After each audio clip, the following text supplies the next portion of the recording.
Now that you've learned some of the basic foundational features of Google Classroom, we are going to focus in this section on how to create a lesson plan in Google Classroom.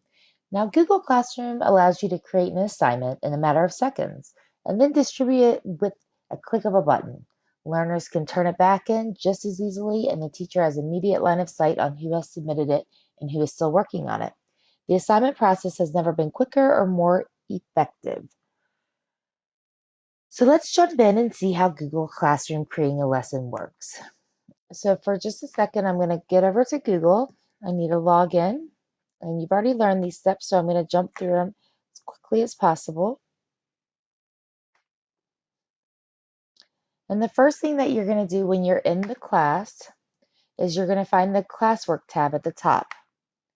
You're then going to hit the create button. This creates a new assignment. Now I've already started this one for you all, so I'm actually going to click, because this is my saved drafts. I'm actually going to click on it and continue editing it. You can decide if it's just for this class or if it's for multiple classes. And here you can decide if it's for all your students or just specific students. You're going to jump in and create a title, and then you're going to put instructions if you like. It is optional, but I like to do kind of an overview of what the expectations are. Then you're going to decide if you're going to have points, and you can do any point value you like, or you can do ungraded.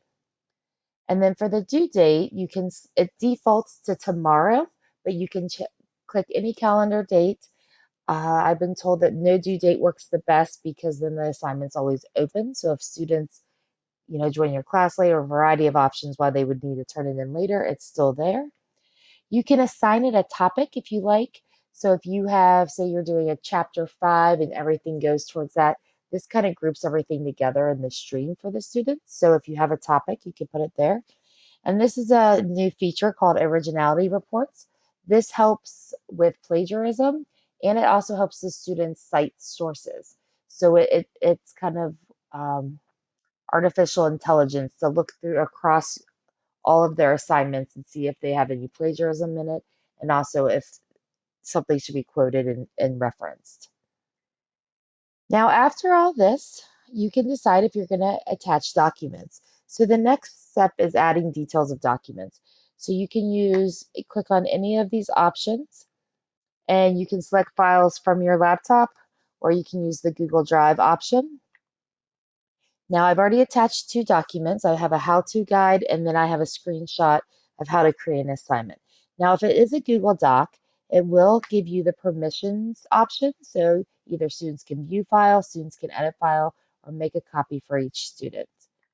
You can also add YouTube videos and links to different sites. And there's these cool feature now where some websites say share to classroom, and you can automatically share to the classroom.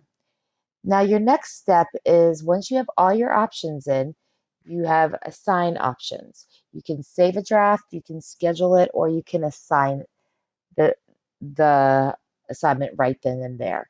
So if I click assign, it will assign. And now it's an official one, and you can see who's turned it in and who it's assigned to. And then in my stream, it's going to pop up that I have a new assignment on the announcement board for the class.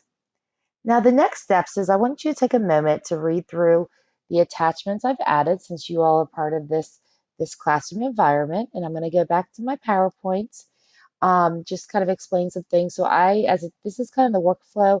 I, as the teacher, create an assignment in Google Classroom. The students listed will receive that, and then they'll turn it back in, where the teacher will get it and grade it and submit feedback on it. That goes back to the student, and they receive the grade. Now, the 2 documents that I added, the first one is screenshots of how to navigate through these and what they all mean. And the next one is a step-to-step guide. So your next steps for our county to show that you've completed this work is to push pause on this video and go into your own Google Classroom and follow those steps and submit the assignment to our county lead. Thanks so much.